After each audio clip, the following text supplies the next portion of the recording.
Welcome to the UCC's third annual Earth Summit. I'm Brooks Barrett, the Environmental Justice Minister for the United Church of Christ. Normally, I co-host this summit with the Reverend Michael Malcolm, but he is on his way back from Africa as we speak and misses his time with his UCC family today. We do love it when all the settings of the church, local, conference, and national are all able to gather together with a common sense of calling. The UCC's Council for Climate Justice was intentional about this when the event was first created. Each year, a different conference and local church are selected as co-hosts. This year, we are excited to partner with the South Central Conference and First Congregational Church of Fort Worth, Texas. We'll now hear words of welcome from each setting of the UCC, beginning with our General Minister and President, the Reverend Dr. Karen Georgia Thompson.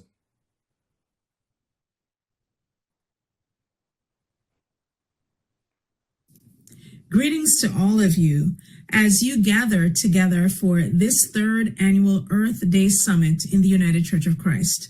Whether you are present in person or participating online, welcome to this year's summit. I am Reverend Dr. Karen Georgia Thompson, General Minister and President of the United Church of Christ. In thinking about this gathering, I'm reminded of the words of Jeremiah 29, verse 11, where God says, "For surely I know the plans I have for you, plans for your welfare and not for harm, to give you a future with hope." We are a part of God's plan, and God has presence in our plans. There is much that is happening in our world today. Conflicts and crises abound, with the climate crisis being one of many concerns that ail and plague us. The larger context of this verse from the book of Jeremiah is of a people in crisis, having been taken into exile to a foreign land. Yet the prophet reminded them that God was not done with them. God's plans were still unfolding then and now. In this gathering, I see a future with hope. I see in each of you and in your commitments, in your actions, and in your deep sense of calling, a future for attending to this moment of climate crisis that has come in such urgency to our world. On behalf of the National Ministries of the United Church of Christ, I welcome each of you today with the knowledge that you are in the right place for this time in all of our lives. Your commitment, your service, your vision will make a difference. I am reminded by our friends at Eco America that the concerns which bring you together are held by many, with a majority of Americans under age 45 concerned about clean air, clean water, and clean energy. There is a shared commitment to helping our communities and our neighbors, including those affected by extreme weather and by pollution, which is especially harmful to children and to our elderly populations. In this place, as you gather, may you be strengthened, encouraged, and uplifted for this work that lies ahead. In this place, as you gather, may you feel the Spirit stirring and provoking you to be the loving, active, and visible disciples of Christ that we are called to be. In this place, as you gather, may you build and strengthen communities to work for and to receive the hope-filled future which God envisions for all of us. That is a future where justice prevails, justice for all. I wish you happy Earth Day, and may this time together be a blessing for one and all.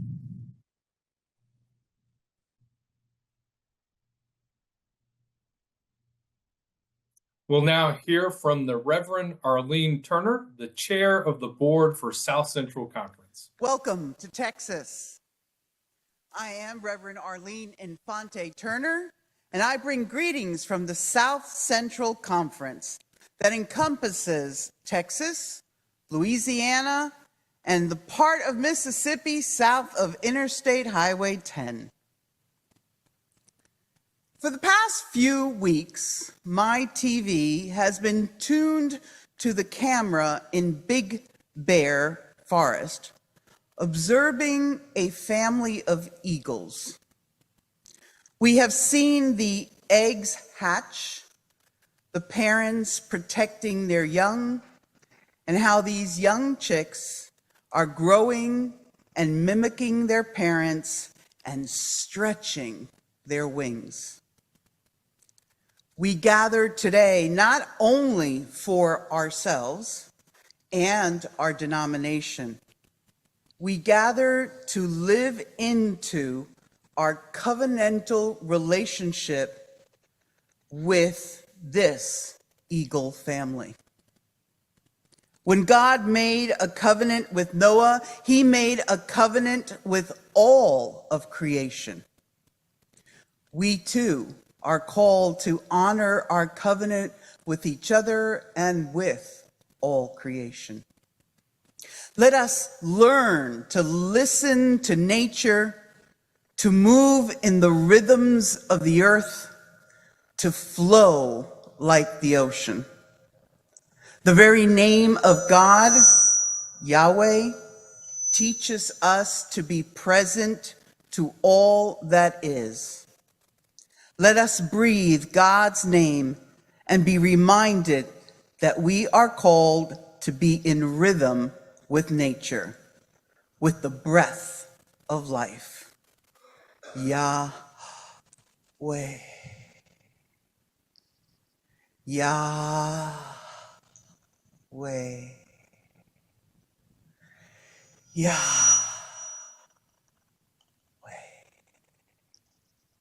Amen.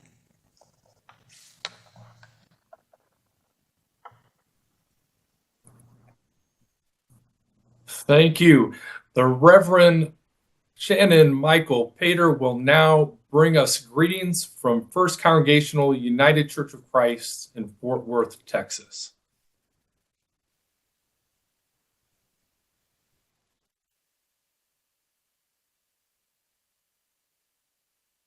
Right now? All right, there we go. This happens on Sunday mornings too sometimes. Hello, beautiful humans, as someone here in our sanctuary often says at children's time. Beautiful humans made of Earth's precious soil, of recycled and ever-cycling stardust. This is who you are. Beautiful, precious, a child of this earth, made of star sprinkles, if you will, from a long ago chaotic explosion. I'm Shannon Michael. Michael is not my last name. My pronouns are he and they, and I am pleased on behalf of this congregation to welcome you here in the sanctuary, joining us online, and if you're watching a recording at a later time. I want to be clear in my welcome, though. I am welcoming you in the last about 25 hours of my ministry here.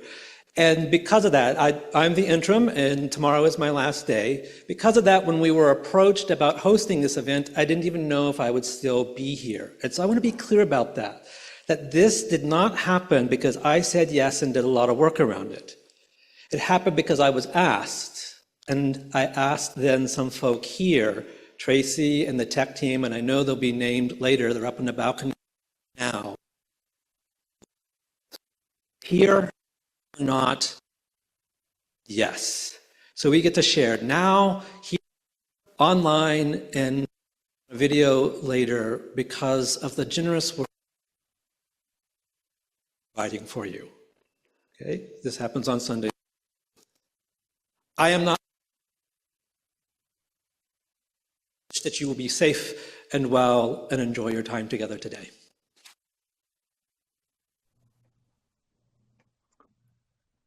Thank you. Our schedule for today is to begin by looking back over this past year as we celebrate the accomplishments of the many different ministries of creation justice alive and thriving in the UCC. We'll end this portion with a video of this year's winner of our Climate Hope Advocacy Contest. We'll then hear from our esteemed keynote speaker of the day, Katharine Hayhoe, and engage in Q&A before we take a 15-minute break. After this, we'll resume by hearing about how churches can be supported in their climate ministries by our two sponsors, the Cornerstone Fund and United Church Funds. Next, we'll hear from the mother of the environmental justice movement, Dollie Burwell, as we give out this year's Dollie Burwell Prophetic Action Award. Finally, we will come to our esteemed panel of environmental justice leaders in North Texas. During my 10 years at the UCC, there has never been a year in which I have been as proud and as excited about the ministries of creation justice in the UCC as this year. And in many ways, as you'll soon hear, we are just getting started. Many of the churches that drive creation justice in the UCC are our creation justice churches. These are churches that go through an intentional process of discernment for how to best live out our first calling as Christians, caring for God's creation. All these congregations brought their own unique gifts to this process. Let me share with you now our newest creation justice churches and our first ever creation justice camp. Camp Fowler, Lake Pleasant, New York. Congregational Church of San Mateo, California. David's United Church of Christ, Kettering, Ohio. First Congregational Church, Colorado Springs, Colorado. First Congregational United Church of Christ, Asheville, North Carolina. First United Church of Christ, Northfield, Minnesota. Lake Oswego, United Church of Christ, Lake Oswego, Oregon. Kent United Church of Christ, Kent, Ohio. New Spirit United Church of Christ, Savage, Minnesota. St. James United Church of Christ, Hamburg, New York. Outside of pictures of my kids and family, my favorite photos to receive are the ones I get from our creation justice churches. We'll now take a look at some of those photos.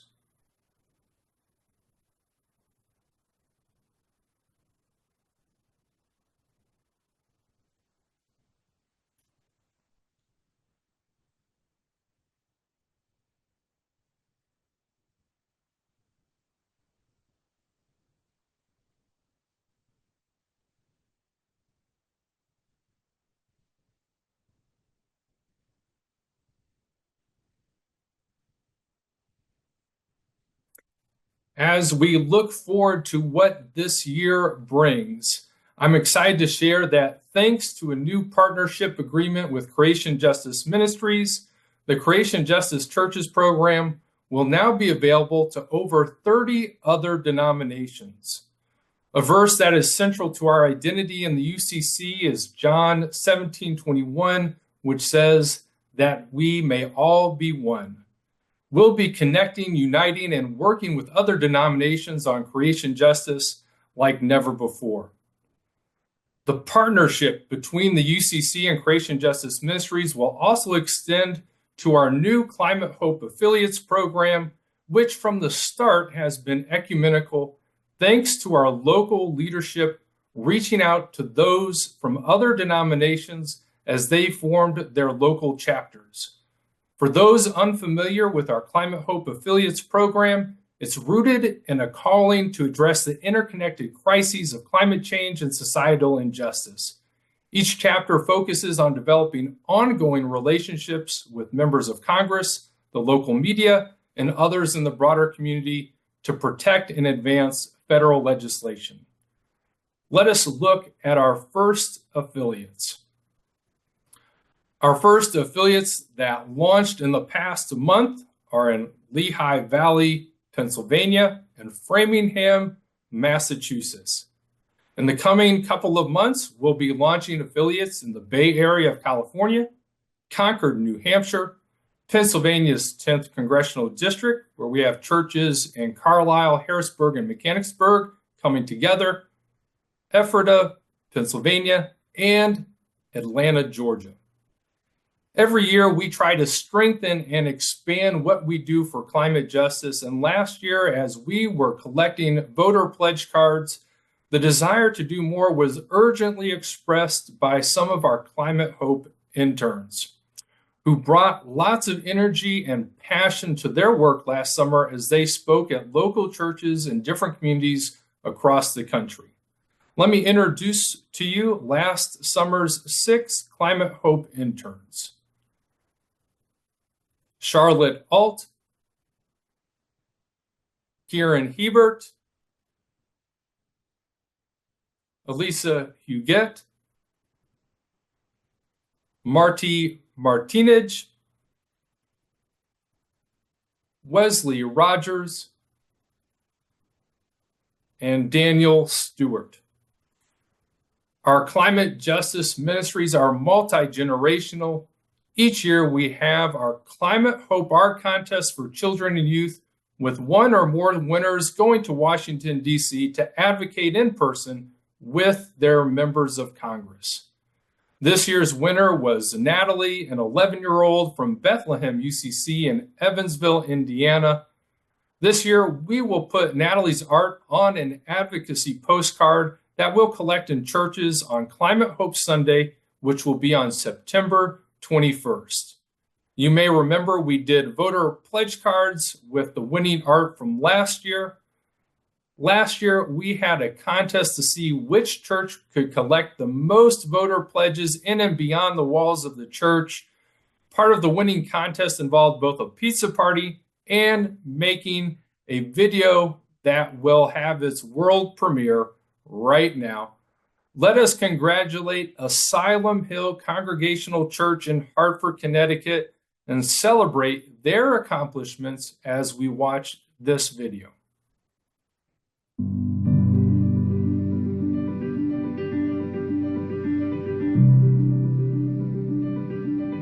What if we were to think about having dominion as human beings as a good thing? As if God was entrusting human beings to tend to God's crowning creation, calling us to be stewards rather than owners of the planet. We participated in the Climate Hope Voter Pledge Card to hand out to encourage people to vote their values and for their children and grandchildren. As a part of that campaign, we met with our fellow legislators and we met with their aides at both the Hartford office and we had the DC office Zoom in with our Senators Richard Blumenthal, Senator Chris Murphy, and Congressman John Larson. I sign these postcards because it's important to make sure that our legislators understand that there is a real effect of climate change. It's important for them to understand that our environment is also our house, and we need to take care of our house and maintain it as best as we can. Those postcards send the message to our state senators as well as our governor of letting them know how much we care about this earth that God has provided. Through the efforts of dedicated local advocates, the Vote for Climate Hope campaign made hope contagious through person-to-person outreach within and beyond the walls of our churches. In collecting pledge cards, Asylum Hill UCC excelled at the spreading of hope through action. In celebration of their collecting the most pledge cards of any church, they received the time-honored guarantee of sacred joy among faithful saints, a pizza party. There is truly something good and holy about this heavenly bread covered with sauce, cheese, and your favorite toppings. For the Lord's faithful servants, there is sustenance for the journey. It's our job as people of faith who want to take care of creation to say, here's what you can do. Come along and be with us. We know we can't change the world overnight, and so we try to do it in pieces, things that we're able to accomplish, I'm a co-chair on the climate action team. We've been formed for about 3 years now, and we do a lot of different things all year round. One of the neat things we did this past summer, there's a community garden right down the road, and it's underutilized. So we got 6 plots, and we planted various vegetables, herbs, and flowers, and distributed them at our weekly community meal that we serve for free. I did a lot of research on Blue Earth, the composting program that happens in Hartford, and have talked a lot of friends into joining. And so we do all composting and turn it every week. They come and pick up, and they keep track of how many pounds they pick up every week. And at our house, they pick up 20 pounds of compostable material that would have gone into the landfill. Blue Earth gives us each a bucket like this, a nice green bucket, and inside, every time they pick it up, they give you a fresh liner to put your food in. So I keep this in the garage, and every 2 weeks I take it out and put it on the curb. 50 families participated, and by the end of the 6 months, there were 100 families that wanted Blue Earth to continue, which just goes to show that when people are given the opportunity to do something specific and local to help our environment, they're eager to do it. Last year for Earth Day Sunday, we had what we called a show and tell fair. And so this whole room was filled with tables, and we had different things like you could take home like a container with dirt and seeds. I grew some kale that year from that. We had information about No Mow May, and you could buy a No Mow May sign. And we now have 2 towns in Connecticut, Bridgeport and New Milford, who are what's called bee cities, who've made a commitment to not mow their lawns in May to help with the pollinator situation.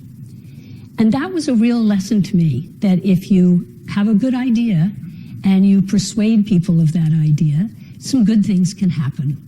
I'm standing in front of a crazy quilt, which was a community art project inspired by the Music and Arts Committee here at AHCC. All of these pieces happen to be made out of recycled cardboard, which we use to cut up into different shapes. And all these unique pieces are put together to make what's called a crazy quilt. I am so proud to serve this great historic church, this congregation, which is making small but steady strides forward in our work towards combating climate change and becoming eco-justice advocates for this home God created, and calls us to steward well.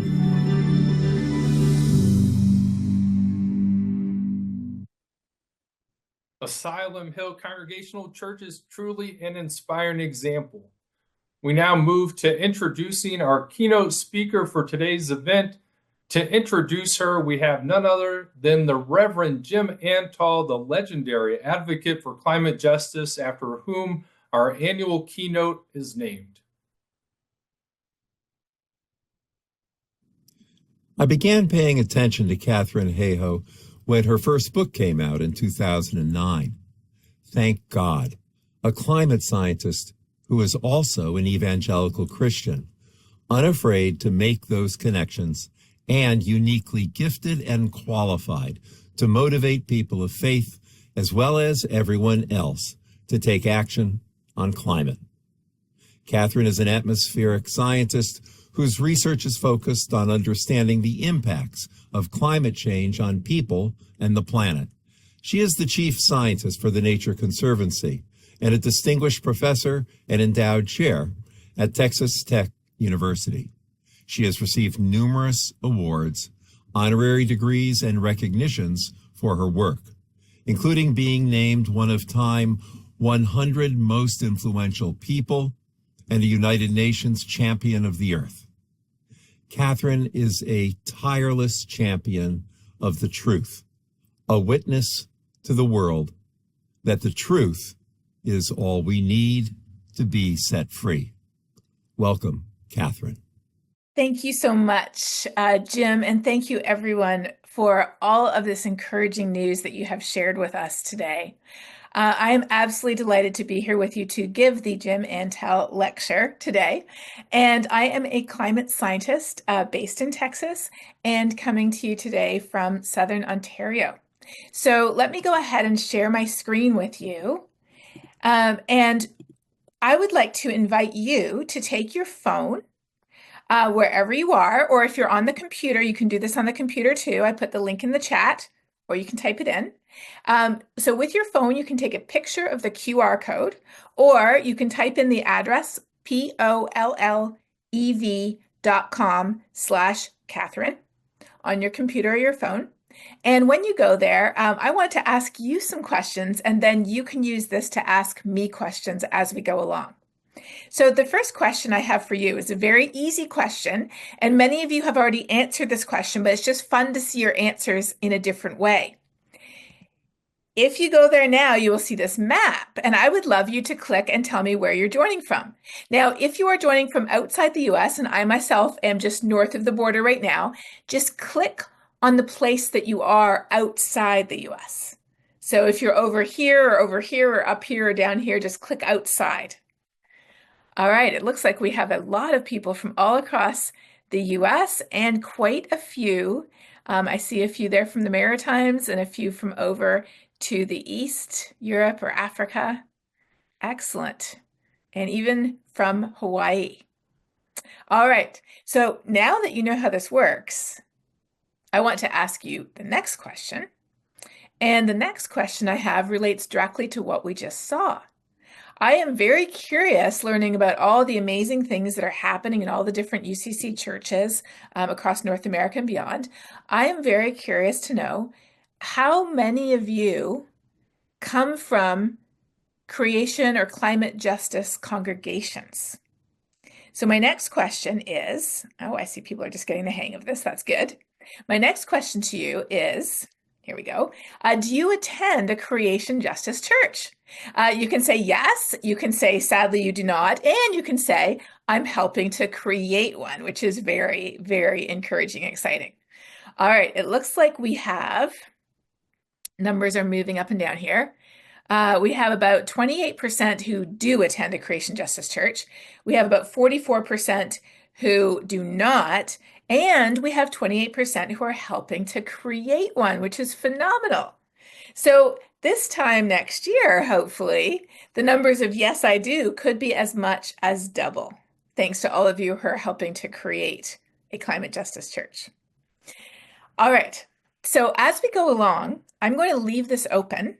And at any point, if you have a question, you can put a question in here. How do you do that? It looks like this. You can put a question in here, and at the end, I will remind you to look at the questions other people have asked and to give a thumbs up to the ones that you think are most interesting that you want me to answer. Because at the end, I will answer a few of the questions with the most thumbs up on this list. And it's up to you to do that. But let me begin here, since this is an Earth Day talk, with the very first time that I was ever asked to give an Earth Day talk. I thought, well, why don't I start with the definition of environmentalist?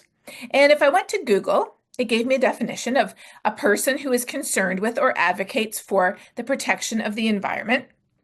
And it gave me some words like conservationist, preservationist, ecologist, green, and nature lover, which are all good words. And then it gave me a second set of words.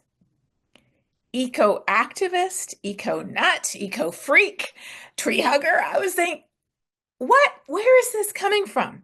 And then I Googled, well, who is an environmentalist? And these are the pictures I came up with. Now, what do you notice about all of the people in these pictures?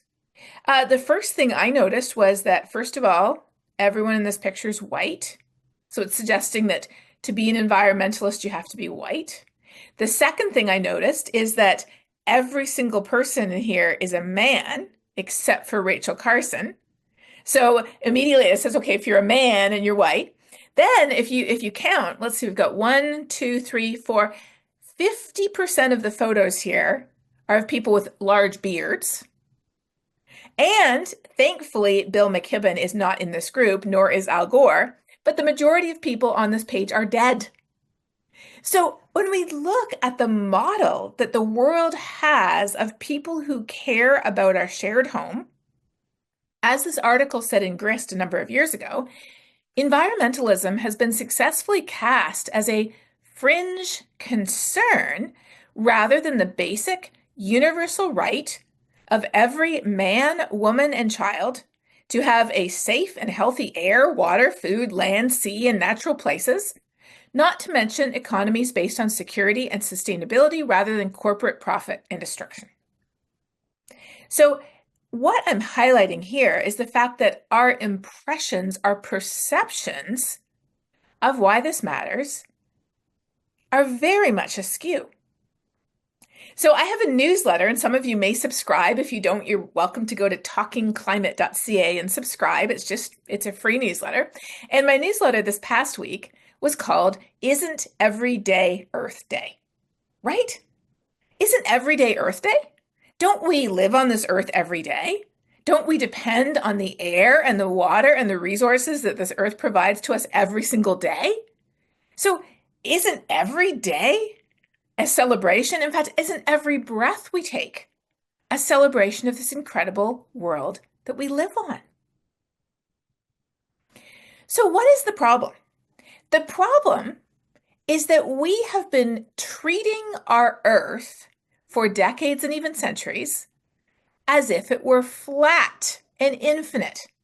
Now, you might say that sounds ridiculous. There's not very many people these days who are flat earthers, although there are some. Most of us would agree the earth is round, right? But we're acting as if it is flat and infinite. Why? Because we are using up the earth's resources 70% faster than they can regenerate. If everyone lived like the average person does in the United States, we would need 5 Earths to supply everyone's needs.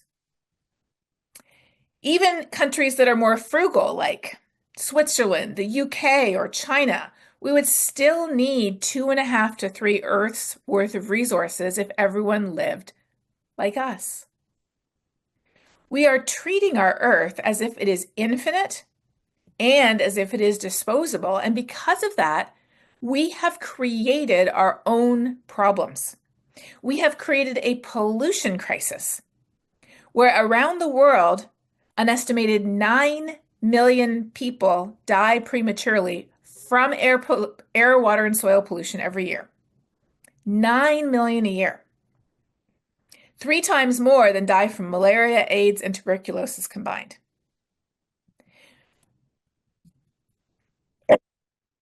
Excuse me. We have also created a biodiversity crisis, a crisis with the loss of nature. The air we breathe, the oxygen we depend on, it comes from trees, it comes from kelp, and it comes from tiny phytoplankton in the ocean. And when nature gets destroyed, it affects us. Last year, there was a new scientific study released where they discovered that in areas of the United States where bat populations have plummeted due to white nose fungus, farmers had to use more pesticides on their crops. And because they had to use more pesticides, they found that baby mortality spiked. I mean, human babies.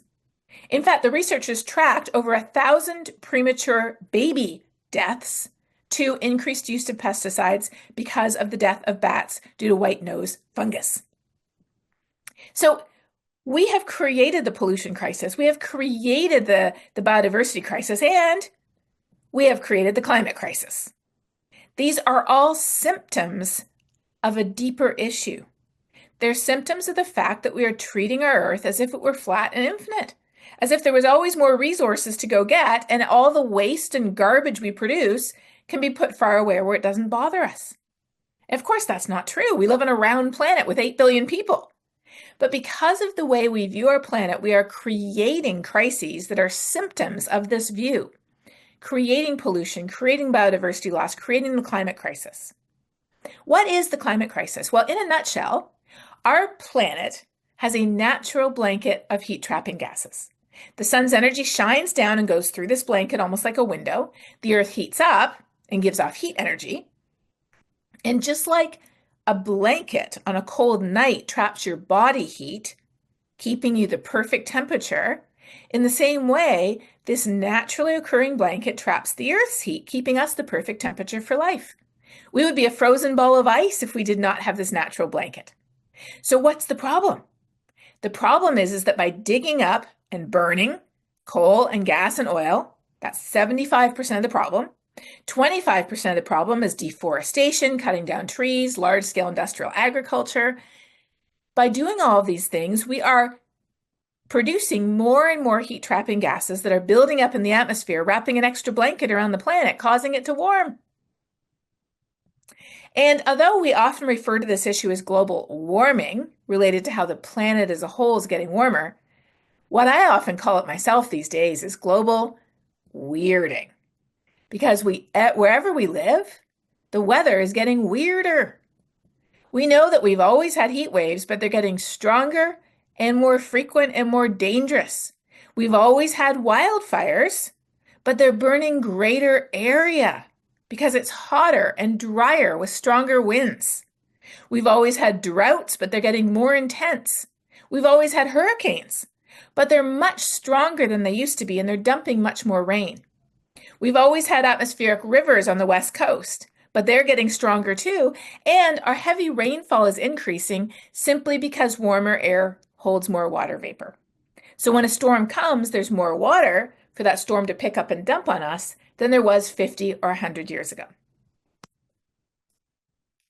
In the US, back in the 1980s, there was $1 billion weather or climate disaster on average every 4 months. By the 2010s, there was one every 2.8 weeks, and now we have one every 2 weeks. There is no question that the weather is getting weirder and it's putting us at risk. Now, why does this matter? It matters, to get back to what we started talking about at the beginning, because all of these disasters are affecting the air that we breathe. They are literally affecting the water that we drink, the food that we eat, the buildings and roads and all the infrastructure we use that was built for a planet that no longer exists. It affects the nature that surrounds us, not just on land, but in the ocean as well. Remember, that's where most of our oxygen comes from. So people often talk about saving the planet, and I say no, it is not about saving the planet. The planet will be orbiting the sun long after we are gone. It is quite literally about saving us, and I italicize us there at the end, because what do I mean by us? Imagine if humans disappeared off the face of the earth, but every other living thing was left. What would happen? They'd be great, right? Imagine if every living thing disappeared off the face of the earth and humans were left. What would happen to us? We'd probably have a few days, if that.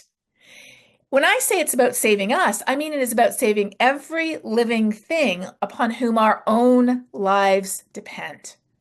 That's what this is about. So what does that mean? It means to care about climate change, you don't have to be someone who perceives yourself or sees yourself as an environmentalist. You certainly don't have to be a certain race, a certain gender, or have a large beard. You just have to be somebody who lives on planet Earth. If you live on planet Earth, if you breathe the air, if you drink the water, if you eat the food, if you use the resources, you have every reason you need to care, and so does everyone else.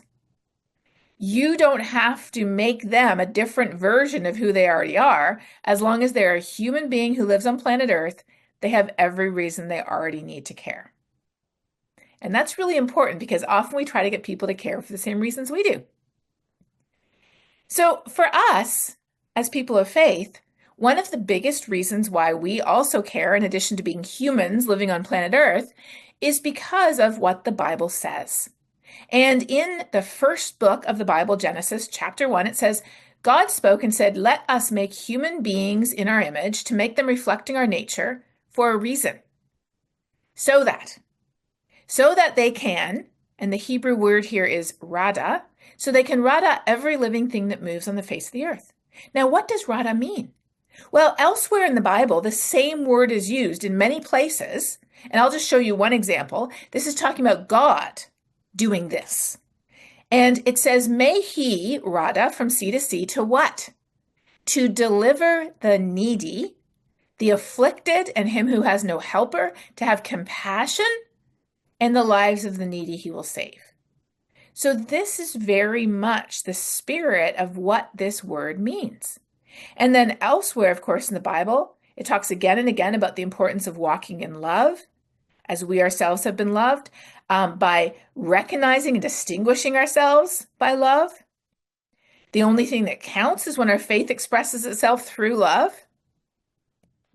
And as the Pope said, and I could have so many things that Pope Francis said about this topic, but as he said, speaking on the topic of love, this is caused by the enormous consumption of, I talked about our wealthy nations that use multiple planets worth of resources, and the repercussions are falling in some of the poorest places on the planet. Climate change affects us all, but it does not affect us all equally. Neither does pollution nor the biodiversity crisis. When we look at who is most vulnerable, country by country, it's people who live in the poorest countries who have done the least to cause the problem in the first place. They're the ones who are most at risk. When we look by age at who is most vulnerable, it's the youngest people who are most at risk. The ones who, again, have done the least to contribute to the problem, yet are going to be bearing the brunt of the impacts over their life. When we look within our own cities, even within our own cities, low-income neighborhoods are much more at risk of extreme heat, flooding, and more than high-income neighborhoods.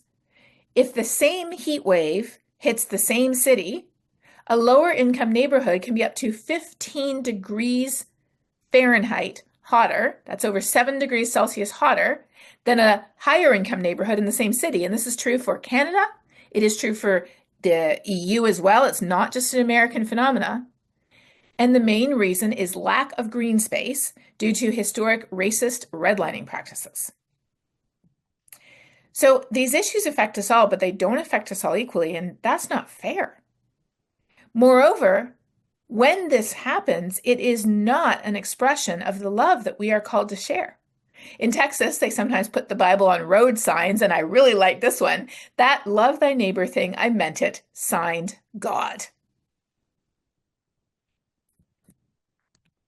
So what do we need to do? How can we help people engage on this issue?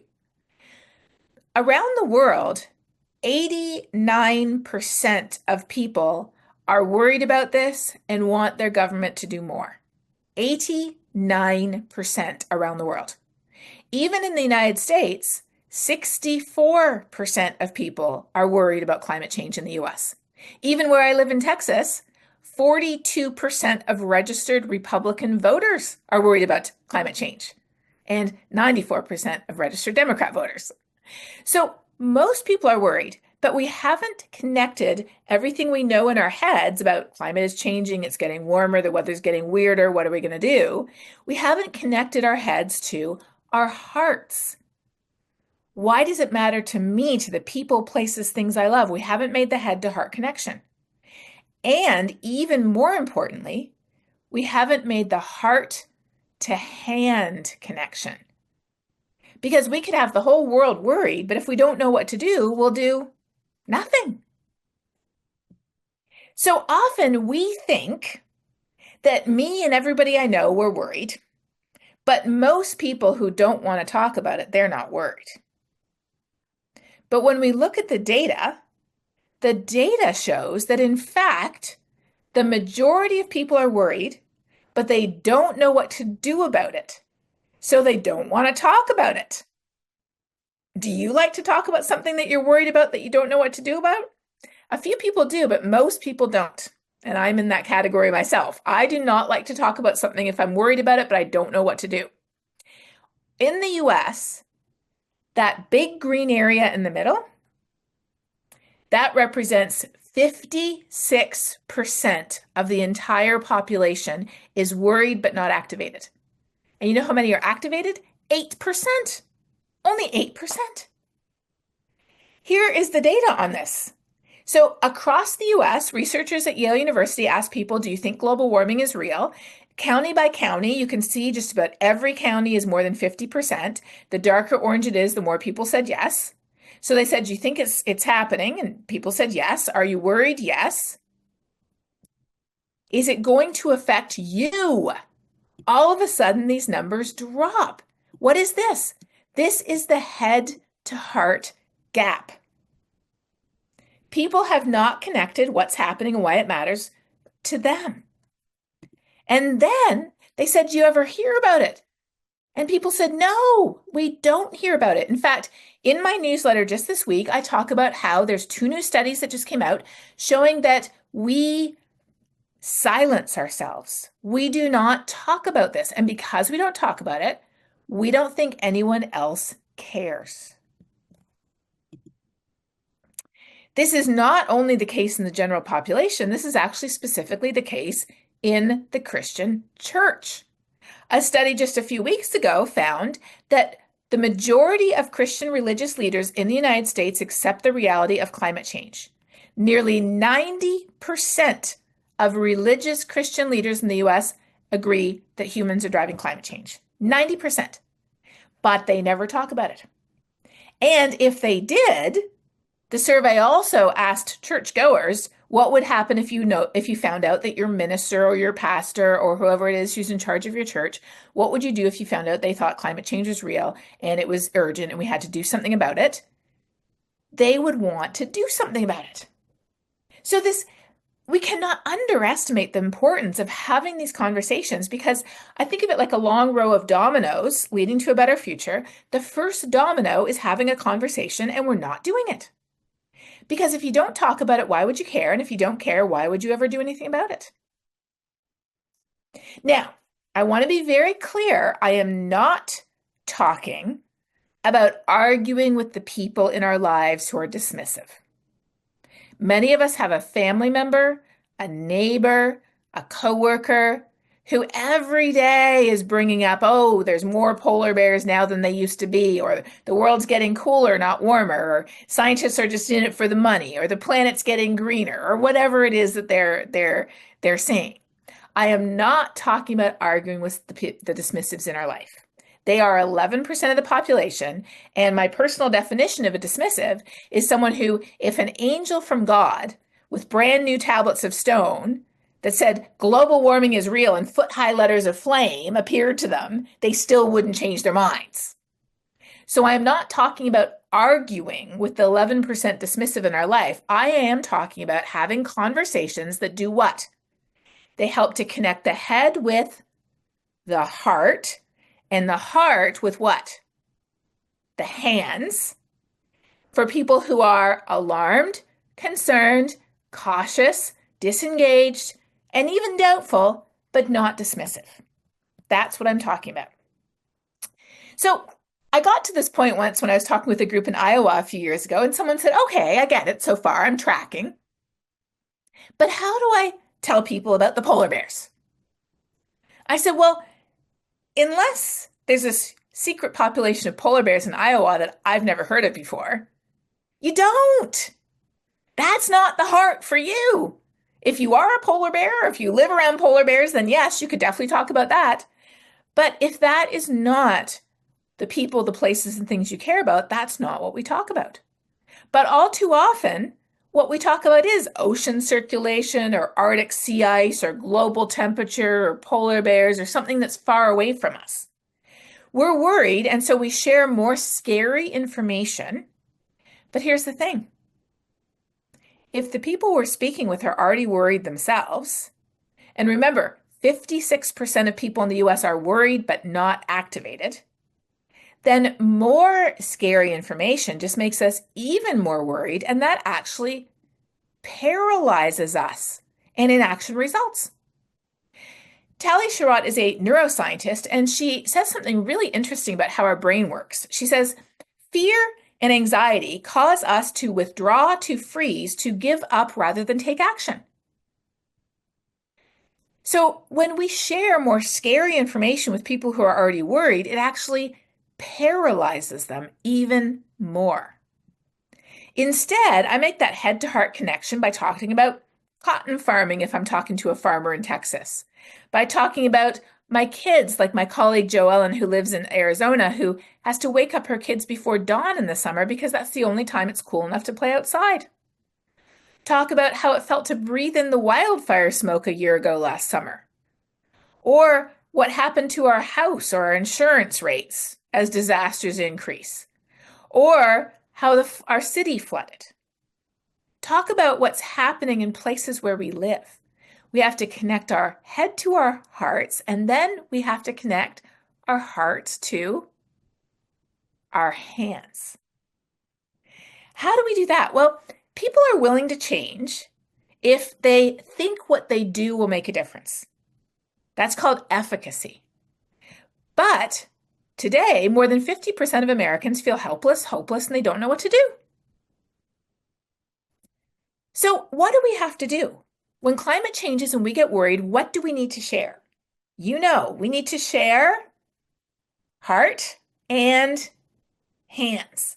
We need to share what's happening to people and places and things that matter to us day to day, and we have to share what solutions look like. And what happens when we share this is people are empowered and action results. To go back to what the neuroscience says, it literally says the human brain is built to associate forward action with a reward, not avoiding harm. So reframe whatever your message is, and she's not talking about climate change here. She's just saying whatever you're talking about, reframe your message so the information you provide induces hope, not dread. That is the key to motivating people to act. So if you go now to the top of my Instagram account or my Threads account or my Blue Sky account or anything that I can put something online, if you go there, you will see this list of what the science says we can do with our hands. According to the science, the most effective things we can do are these 6 things. Start a conversation about why climate change matters and what we can do, head, heart, hands. Join a climate action group or congregation to amplify our voices. Consider where we keep our money. Even $1,000 in a bank account that invests that money in fossil fuels produces the equivalent carbon of flying from New York to Seattle. Spark ideas for change at work and school and church. Hold politicians accountable. Did you know that most politicians underestimate how much their constituents care because they never hear from them? Yep. And then take personal actions, but make those personal actions contagious by talking about them. As Bill McKibben, your last Antal lecturer, said, the most important thing an individual can do right now is not be such an individual. We are often obsessed with our personal righteousness and our personal carbon footprint. But what we have to realize is it isn't about us as individuals. It is about us together collectively sharing this home. We have to change how we think. But to change the system, it begins with each of us. And specifically, it begins with our voice. And there are people who know this. And one of the people who knows this more than anyone is Greta Thunberg. And she said once, the only thing we need more than hope is action. Because once we start to act, hope is everywhere. I love talking about climate solutions that also give us cleaner air and cleaner water. Climate solutions that protect us from disasters, that improve our health, that provide energy that's more affordable, not less. In my newsletter this week, I talk about how Pakistan, which is a place where many people live in energy poverty, has installed more solar last year than the entire country of Canada in all of our history. I love to talk about how climate solutions reduce inequality, create healthy ecosystems and foodscapes, give us a better world. So that's why every week I share head, heart, and hands talking points with people through my newsletter. I always start the newsletter with good news, and then I share not so good news of ways that climate change is affecting us. And then I always end with something tangible you can do, the hands. Because we think of climate action often as this giant boulder sitting there with only a few hands on it. But once we start having a conversation, we realize there's millions of hands, and that giant boulder is already rolling down the hill in the right direction. And if I add mine, and if I use my voice to encourage others to add theirs, it will go faster. So we can use our voices. And the good news is many churches, many congregations, and many people around the world are already using their voices to help make this go faster. Sometimes the way we use our voice is by actually saying something. Sometimes it's by sharing something. Sometimes it's just by doing something that other people can see us doing. But when we look back in history, this is the encouraging lesson we see. Let me read this to you. This is something I wrote when the latest IPCC report came out, and they asked me, how do you feel about this 4-alarm fire report? I talked about the importance of hope and how we find it in action, but I realized something from history. I realized that our society has changed before at the scale it needs to change today. And when it did, it was not because a president, a prime minister, a CEO, or a big, rich, famous person decided it had to. Change did not begin with the King of England waking up one morning and deciding to end slavery, or the President of the United States saying, oh, it's Saturday, maybe women should get the vote, or the National Party of South Africa saying, oh, let's just end apartheid. No, that is never how change began. It began when ordinary people of no particular power, wealth, or fame decided the world could and should be different. We know a few of their names: William Wilberforce, Elizabeth Cady Stanton, Martin Luther King Jr., Nelson Mandela. But there are countless others whose names we don't know. But they shared and supported and fought for those visions of a better world. They were people who had the courage of their convictions, who used their voices to advocate for the systemic societal changes needed. Those people, they were us. We are the people who've changed the world before, and we are the people who can change the world again. So once we realize that every single one of us has what we need to change the world, and it begins with our voice today, my only question is, what are we waiting for? Because we know God has not given us a spirit of fear. We have been given a spirit of power to act, of love, out of care for others, and a sound mind to make good decisions based on the information science gives us.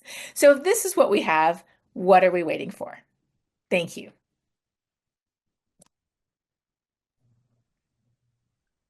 Thank you so much, Katharine, for that wonderful presentation. Outstanding. So the first question there, Brooke, is a really good question, which is what can churches do? And I would direct you to, and this is why I love having my computer here, because I can actually show you some things on my computer. If you go to my website, which is, just a second here, it is www.katharineHayhoe.com. So here is my website. If you go here to my website and you click on frequently asked questions right here, and you go down, you can see I've answered a lot of frequently asked questions. You go down to my church wants to take action on climate change. Where should we start? So you click here and I have a whole list of things to do. Now, obviously, if you're UCC, starting a climate justice congregation is one of the most important things you can do.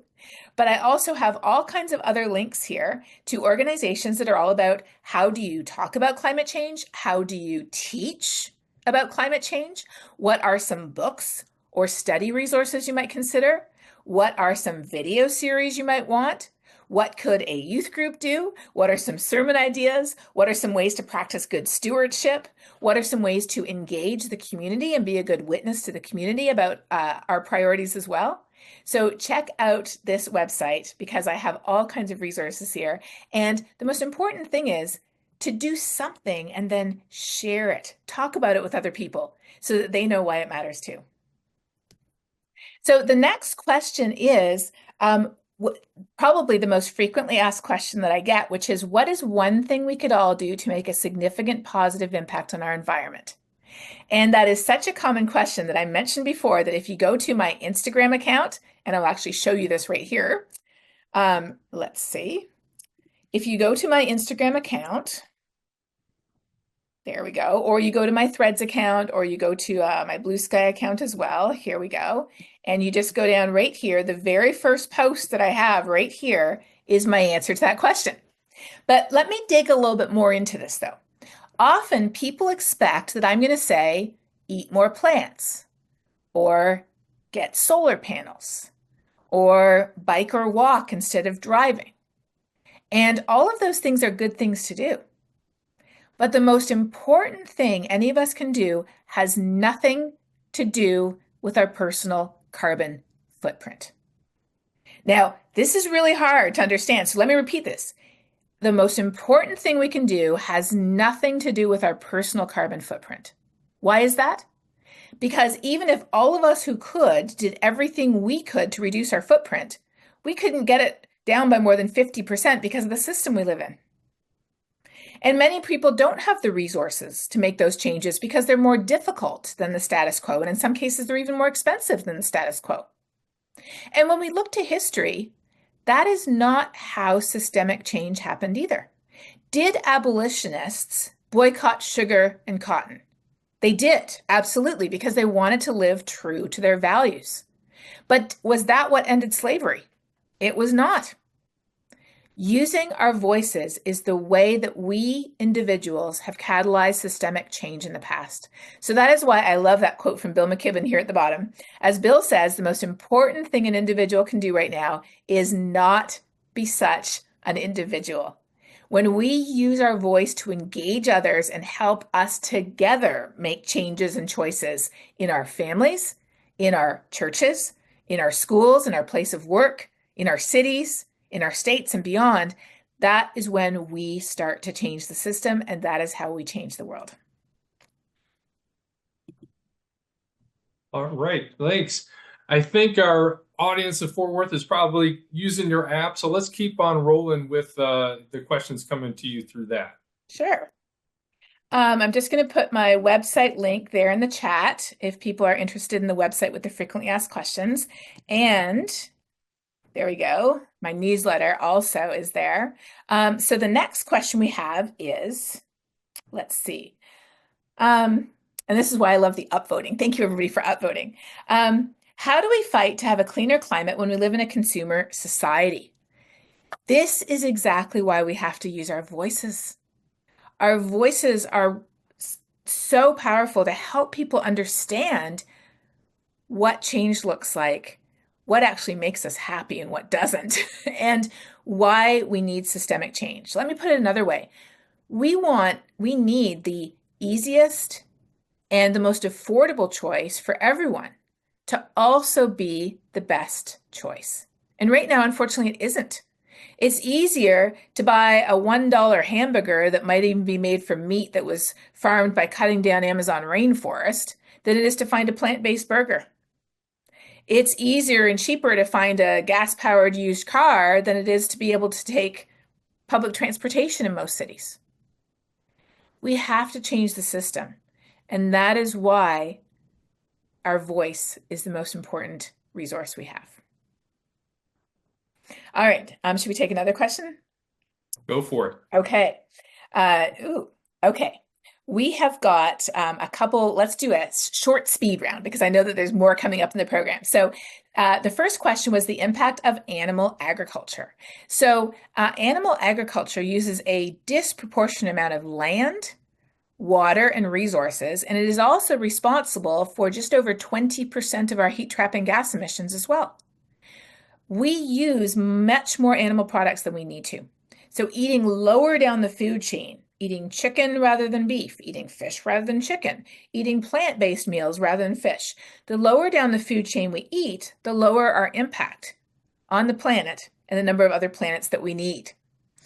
But it's not enough to do it ourselves. We need to be using our voices like, hey, I tried this really great plant-based recipe. It was delicious. My family loved it. Would you like to try it too? Or this restaurant has some really great options. Let's try that too. But what we often don't realize is that just as big as the impact of what we do eat is on the planet is the impact of what we don't eat. Food waste is a huge source of heat trapping gas emissions because it decays and it produces methane, which is a very powerful heat trapping gas. If food waste were its own country, it would be the fourth biggest emitter in the world. So when we look at our food, what we eat, where it comes from, and what we do with what we don't eat is all part of that. And when we think of food waste, we waste enough food to feed 2 billion people every year, and 1 billion people every year go hungry. So when we look at solutions, I love to prioritize win-win-win solutions that actually feed people who are hungry and reduce food waste and use our resources more sustainably. That is a great example. Food is a phenomenal example of how we can make a real difference in people's lives and a real difference for the ability of the planet to sustain our lives at the same time. So what I want to do is I want to leave you with some more resources because there's a bunch of questions here that I have resources that answer. Somebody said, what's the best way to disarm a dismissive? The best way to disarm a dismissive is just say, I'm sorry you're wrong, but now we got to talk about something else because I'm not going to argue with you. Arguing with them makes it worse. It actually hardens them. And remember, they're just 11%. It's not about arguing with the 11%.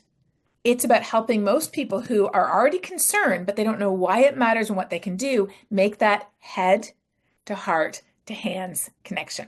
So I have a series called Global Weirding on YouTube. Now you know why it's called Global Weirding. There we go, Global Weirding on YouTube. And it has videos about how do we have conversations with people who say it isn't real. It has videos about how do we know that humans are causing this. I also have a TED Talk on how to have conversations about climate change. This was not my TED Talk. And there we go. I also have my newsletter, which I shared with you before, but I will share again. Here it is. Here's the newsletter that's free and available.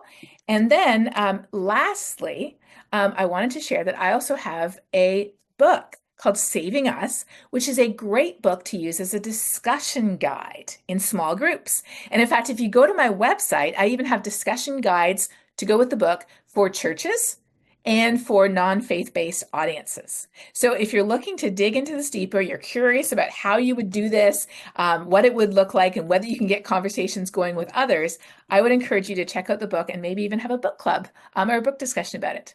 So thank you so much, Brooks, for having me. Thank you, Jim, for your kind comments. Thank you, everyone, for being part of this. I have a final challenge for you. Go out and start a conversation today with something that you heard on this webinar this afternoon.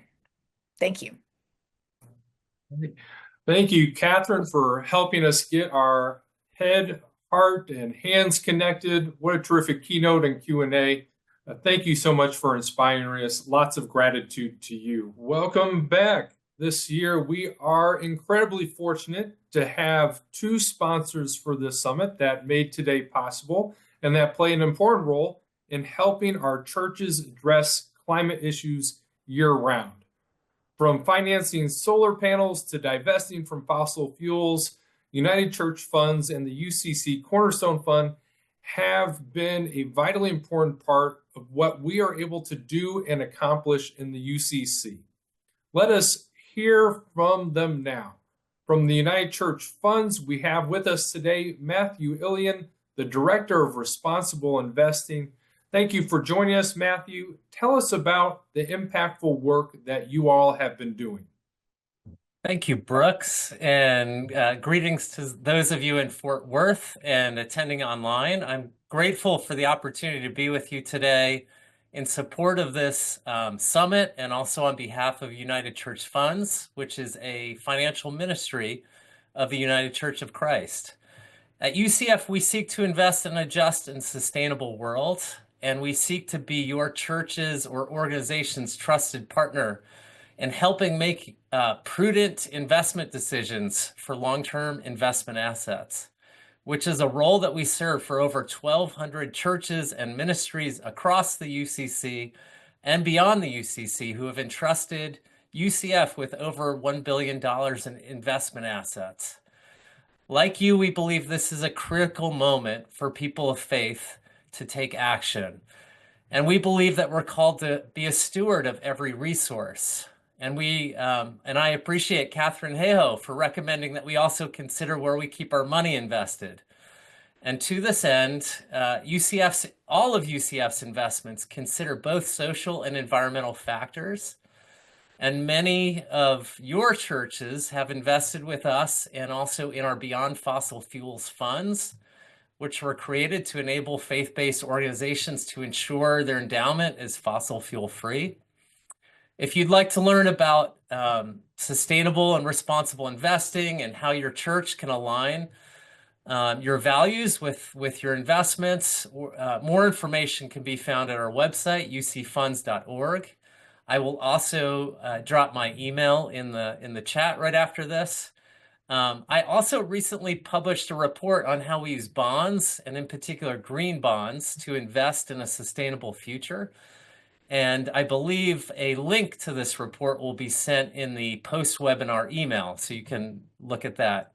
So again, thank you for being here and this opportunity to be with you, and for the important work that you do in your ministry to further the vision of a just world for all. I wish you all the best in your climate justice efforts, and please don't hesitate to contact us for more information, or if you have questions about how you can invest in a climate sensitive way. Thank you, Brooks. Thank you, Matthew, for all that you and United Church Funds do. And our post-summit email will include links to UCF resources. Next, we have the pleasure of hearing from Rebecca Pereira, the Chief Credit Officer at the UCC Cornerstone Fund, and Courtney Stang-Tregear, the Chief Relationship Officer at the UCC Cornerstone Fund. Rebecca and Courtney, tell us about the impressive work that the Cornerstone Fund is doing. Thanks so much, Brooks, and thanks for including us in this conversation. It's really important for us to be talking about this. The Cornerstone Fund, as you might know, is one of the financial ministries of the UCC. The more visible part of us are our loans. So we provide low-cost, flexible financing for churches and faith-based organizations for a variety of projects. We have been on the forefront among organizations like ours in supporting creation care type projects, particularly solar, but all kinds of things, from funding to go all LED to complete carbon neutral solar geothermal combination projects and everything in between. We're really, really proud to be able to do that. And we are able to do that, provide reduced rate financing for these type of projects because of our wonderful investors. And I'll let Courtney explain a little bit more about our Creation Care program. Thanks, Rebecca. Yeah, I'm going to start with just saying generally a little bit about how the Cornerstone Fund works, because I think a lot of people don't realize what we do or really who we are. So our vision is to serve as a catalyst for ministries to thrive. And as Rebecca said, we help ministries thrive all over the country through a variety of, we make loans for a variety of projects, and those might be solar panels, or they might be anything else that a church is trying to accomplish or a faith-based nonprofit is trying to do in their community. And we're able to do that because of our investors. So the way that it works is investors that are individuals as well as institutions. So not just your church, but you as an individual can invest with the Cornerstone Fund, and then we use that money to make loans to churches. That's in general how we function. But in addition, we have our Creation Care loan and investment program, which allows investors to invest at a lower interest rate intentionally. So our investors are very forward thinking and concerned about the environment. And so they willingly choose a lower investment rate so that we can then in turn around and make our loans to churches at a lower rate. That makes it that so many more churches can do amazing projects, including solar panels, including insulation or LED lights, as Rebecca mentioned, but so many projects. And they're able to do that because our investors are so forward thinking to invest at that lower interest rate. Now, I want to say again, thank you to Dr. Hayhoe for mentioning how important it is to know what your money is doing and know what it's doing while you're not using it. And now investing with Cornerstone Fund, whether that's a Creation Care investment or any of our investments, you know that what that money is doing is helping the church and helping faith-based nonprofits do that work of being a catalyst in their community for ministries to thrive. So if anyone is interested, though, in becoming an investor, please let me know. I'll put my email address in the chat. But also, we do have more information on our website, including the video I just linked to, and even investment applications. So please check out our website and feel free to contact me. Right. Terrific. Thank you, Rebecca and Courtney. So great to have you with us today. The next part of our program has been one of my favorite parts of the summit since we started. What this world desperately needs right now is more prophetic ministry. In the UCC, we celebrate those engaged in such ministry with the Dollie Burwell Prophetic Action Award, an award named after the mother of the environmental justice movement, one of the greatest prophetic leaders our denomination has witnessed. We are honored that she recorded a message for us to share with you now. Greetings, my brothers and sisters. What a joy it is for me to be a part of the UCC's third annual Earth Summit. I am absolutely proud, humbled, and honored to have an award named after me. Today, I must tell you that I am mindful of the times that we live in. Over the years, I have experienced a number of lows and a number of highs in the struggle for environmental justice. I know that sometimes we need our spirits lifted, my brothers and sisters, so that we can continue, so that we must continue to fight for justice. So it is my hope that each and every one of you will find inspiration, courage, and encouragement in the example of our winner. So I challenge you never to doubt your power to make a difference. And when we move forward on faith, I can tell you, I can attest to the fact that ordinary people can do extraordinary things. By working together in our churches, there is so much we can accomplish. So let me just say that I am so happy to join you in celebrating this year's winners. And may God continue to bless each and every one of you abundantly. Now for this year's winner of the Dollie Burwell Prophetic Action Award for their advocacy at the local, state, and federal level, and for the collective spirit of action that they embodied. The winner of this year's Dollie Burwell Prophetic Action Award is Asylum Hill Congregational Church in Hartford, Connecticut. From the video earlier, we witnessed what a truly inspiring example they are. Congratulations, Asylum Hill Congregational Church. Thank you for your leadership. This award is well deserved. We move now to our esteemed panel that is joining us from First Congregational Church in Fort Worth. We entitled the subject of our panel, Climate Justice in a Toxic World. Today, we are fortunate to have with us Michael Slattery, a member of the church who will introduce our panelists. Michael is the director of Texas Christian University's Institute for Environmental Studies. Michael, tell us about these terrific panelists we have with us today. Thank you, Brooks. One thing you did forget to mention, Brooks, in your introduction is that TCU remains the only Texas university to have won a college football semifinal. I thought I'd throw that out there just to get things going. Thank you for inviting me to to host this panel. Three remarkable people on stage. I'll introduce them from the right.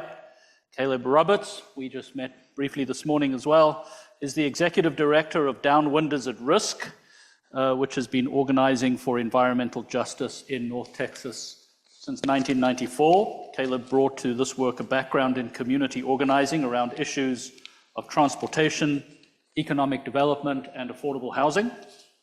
Previously worked as a housing advocate at Texas Houses and as a senior planner for GAP Strategies. Thank you for taking time to be here today. Emmanuel Davis is the co-chair of Justice for Joppa, I hope I've pronounced that correctly, an organization that has been working to address the toxic chemicals spewed by factories into the community. On Earth Day last year, Emmanuel was one of 5 people arrested for blocking traffic as they successfully shut down the GAF shingle factory for a day as part of a campaign to stop the factory from polluting surrounding neighborhoods. And Dr. Marsha Jackson is the executive director of South Sector Rising, which has been working to dismantle racist zoning policies and environmental harm in Dallas since 2019. In 2021, Marsha was featured in Soledad O'Brien's BET documentary, Disrupt and Dismantle. Thanks to a proclamation from the Dallas County Commissioners, Marsha Jackson Day is celebrated every year on her birthday, February the 22nd. What an awesome thing to happen. I thought what we'd do is just open up the panel and give you each, sort of 5 to 10 minutes to talk a little bit about the work that you do, and then we'll take Q&A from both the audience and online. So welcome to all of you. Yes, good evening, and thank you for having us.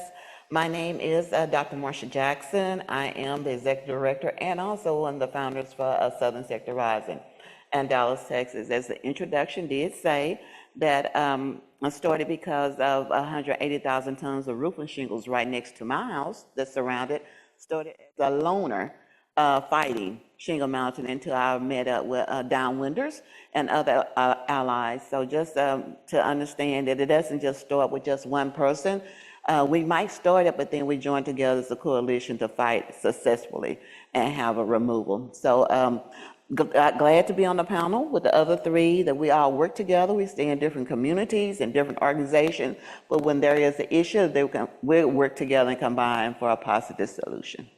Thank you. Good afternoon, everyone. Thank you so much for having us. Thank you so much for, having an ear to listen. We was just heard the young lady talking about what is the need that will bring about action. And this is exactly what we're doing right here today. What you initiated is listening to the struggle and seeking a way out that you can get involved. That's why we're here today, to let you know that there is a struggle that's going on.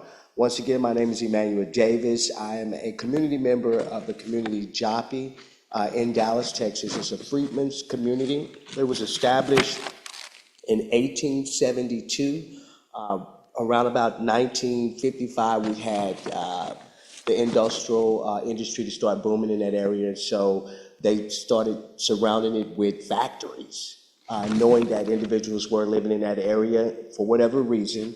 But today, we're fighting to get those factories removed because we know today that the chemicals that are being released into the community are harmful to individuals, to citizens, to everyday people who make this economy go around. And so we know that it is for the people and by the people. So if we come together and do the necessary things to change, that change can happen. But it starts right where we're at right now.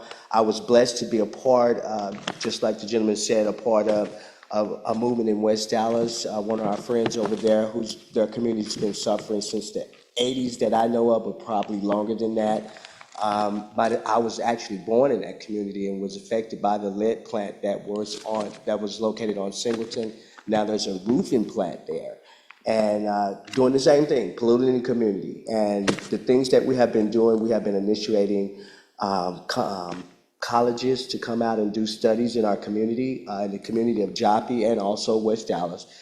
Texas A&M came out and did a wonderful study that brought everybody up to date the citizens who had been there for years, generations of families, had already came to believe that what was happening in their community by the factories that were surrounding them was really happening for us, and people being affected and having diseases and having respiratory problems, that it was coming from these factories that were surrounding them. And there was no hard evidence, there was no scientific evidence to back it up. And just recently I was blessed to be a part of a study more involved, because I know that's the only way that things can change, is we really get involved and really respect each other as yourself. You know, love thy neighbor as you love yourself. This is one of the things that's going to cause us to be able to get past this, because right now it's in the community of Joppa, but there's no wall in the air.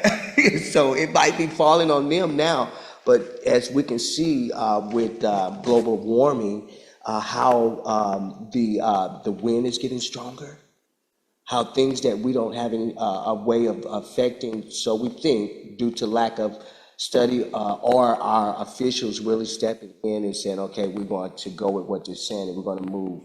We really don't know how catastrophic it could be for us all. We just know now it's plaguing the brown and black communities. And it's been going on for years, since the 50s from what I've researched. But that's what I had. Thank y'all so much for letting me share. My name is Caleb Roberts, Executive Director of Downwinders at Risk. A little bit about myself, as the introduction said, I am an urban planner and a community organizer, which is important to some of the work that Downwinders is doing now. I think one of the people we had, Reverend, I forget her name, but was talking about stewardship. And that's really how I want to get into this work. Originally from Milwaukee, Wisconsin, which long way from here, but just the history of industrial facilities being in communities. I grew up with that a lot. Milwaukee is a Rust Belt city. That is natural to me. It wasn't until I moved away, I came down to Texas for school, that I realized that not everybody lives like that. And there's land and there's other things that you can do instead of industry. And so I wanted to grow and understand how best, how communities can change, how they can be developed in a different way.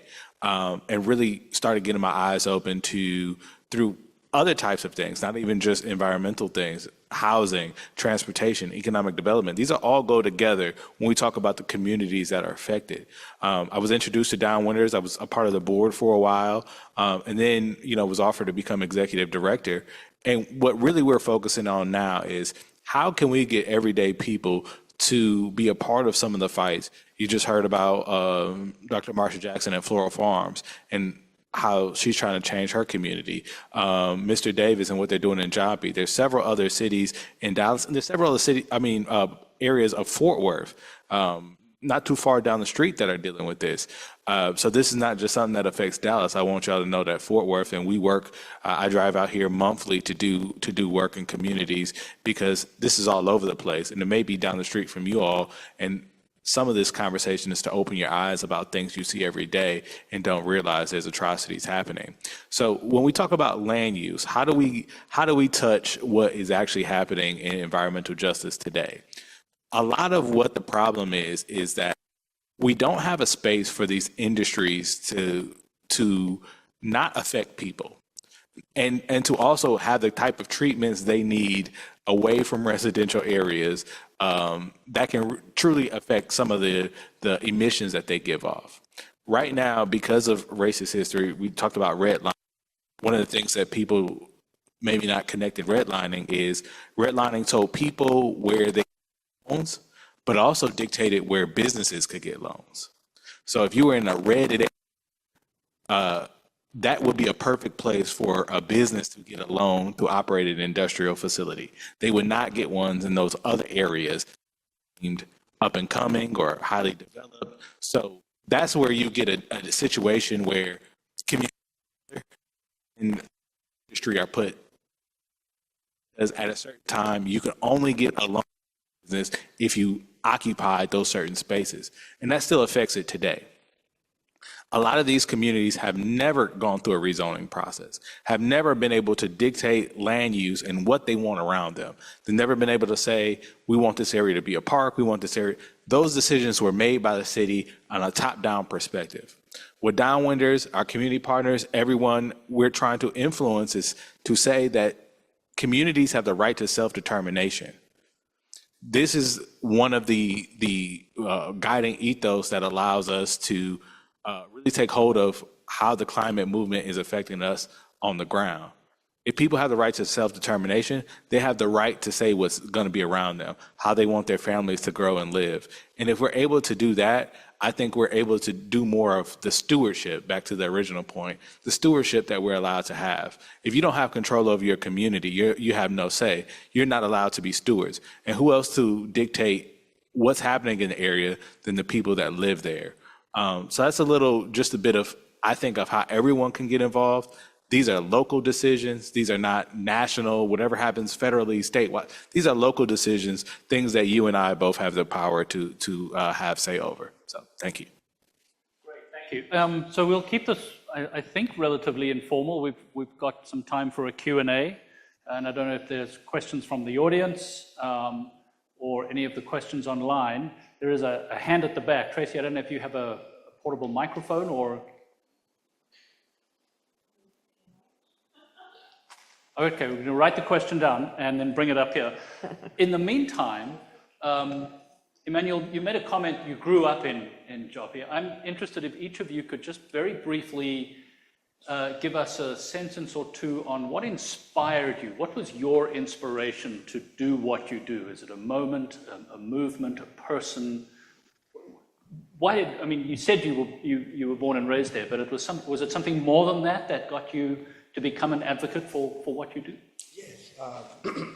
I grew up in West Dallas, which is also a place that's been... I grew up in West Dallas, which also is a place that is heavily polluted by industry. But when I found myself becoming a single father, raising my children, I needed to move into a more economic fit place for me and my children. And I chose Joppa. When I looked into Joppa, it was a freebie, it had wonderful history, and the prices were great when I moved in. And maybe about 6 months into staying there, got a knock on the door by some wonderful people who were doing a study. And the study that they were was about the environmental, the pollution in the environment around that area. And so when they began to start telling me the information about it, it was Texas A&M, and asked me to participate in the study.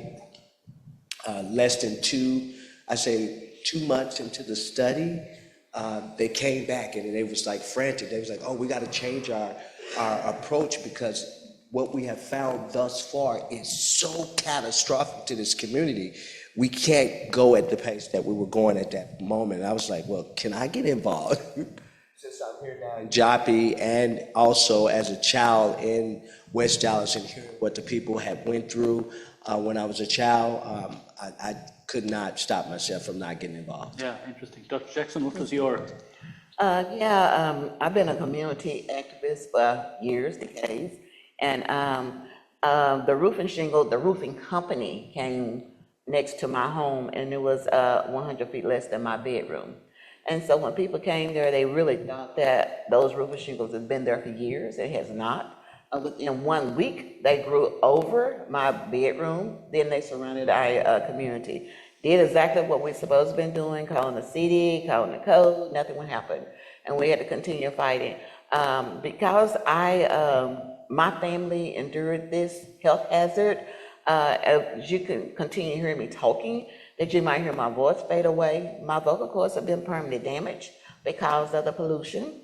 And so that motivated me to continue talking and continue fighting, not only for myself, but also for my community as well. And so what I had to go through, I don't want anybody else to go through what I did still today, that we still go through the headaches. And one of the children in the community was 6 years old, and he still have to go to the doctor because of his asthma attacks.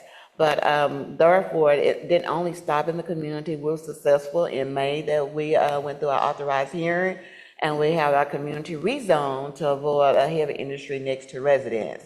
Hasn't been implemented yet, but we're still fighting. We're going to continue fighting on that. Not only our fight in my community, but in the city of Dallas, we started out local, then we went regional, now we're national, and we're going international. And so when Reverend Brooke mentioned my very good friend of Reverend Malcolm, that we work together internationally and also locally, and we're working now and try to form one of the first Texas disaster hub. He's going to organize his in Alabama, and we're going to also organize ours in the city of Dallas, and we hope to grow. Not only here in Texas, this is just going to be an example hub that we're going to work on because people need disaster. You know, the heating issues that we always have, and also the winter storms, and we have so many communities that do not have access to resources, and so we're building this hub, and we're going to try to have that available, and hopefully that we'll get everybody in the community and with UCC also involved in helping us with this hub as well. Caleb, what was your? Yeah, so like I said, grew up in Milwaukee. I actually had asthma as a kid, used an asthma pump, and it's not something I thought about. You know, you just say, hey, you know, I need an asthma pump. You don't think about some of the conditions, and now looking back, I lived by highways most of my life, right by a highway that, you know, we had a bunch of major industries moving semi-trucks out of that area. And you just think, you know, as soon as I moved away from home, you know, I didn't necessarily need that asthma pump anymore. It was never a concern again. And you just think about some of those things, and, you know, there are other cases that people may have that are more extreme. There are other health impacts that you may have. So as I get and start learning more about land use and get into my profession, you start to think about yourself, your family, and the positions that they are in, and some of the traps just for owning a home, wanting to raise a family, and now you have all these things that are outside of your control that you have to fix. And it really starts to think of that there are some places in this country where no matter what your decision is, no matter how hard you work, you know, that are just set up for bad health, to not be successful, to have issues that, you know, we're all one health thing in our family away from, you know, someone being in the hospital, someone passing away, and how that erodes our family, how that affects everyone is something that has real life effects. And we see that. Unfortunately, doing this work, we see people have health effects. And unfortunately, we see people that we started to work with that's no longer alive because they've succumbed to some of those health effects. So it's a real thing. You know, it's not a monster that you never see. Unfortunately, the longer it takes for us to get solutions, the more impacted the people that we work with and are in the communities are. So that'll rile you up. Cool. Tracy, I'm going to ask you just to keep me honest in terms of timing. Throw something at And Michael, we've got a question from our Zoom audience. We've got a couple here. One question for Caleb, which I think could, you know, extend to everyone. Do you have a vision for the communities that those who have work in the polluting industries and those who live next to the factories? What does that vision entail in terms of public transportation improvements, greenway encirclements that buffer pollution and protect the surrounding communities? And then the question continues, since our current president is eviscerating the EPA, the laws and protections put in place, can the states enact powerful regulations and also zoning that guards the health of communities and industrial areas? So a lot of questions there to throw at you, but I'll let you take how much first time stab. we have? I mean, you're getting into, right. Let me try to just take that in the best way I can. There is a vision. I'll get to that at the end. The first part is, it's not that I don't care what's happening at the federal level. That is truly impactful. We've been impacted in many ways by what the federal government is doing.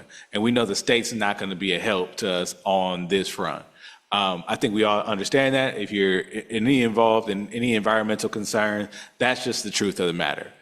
There is fight we can have with the state and the federal government over, you know, how we maintain some of the EPA's longstanding legacy regulations.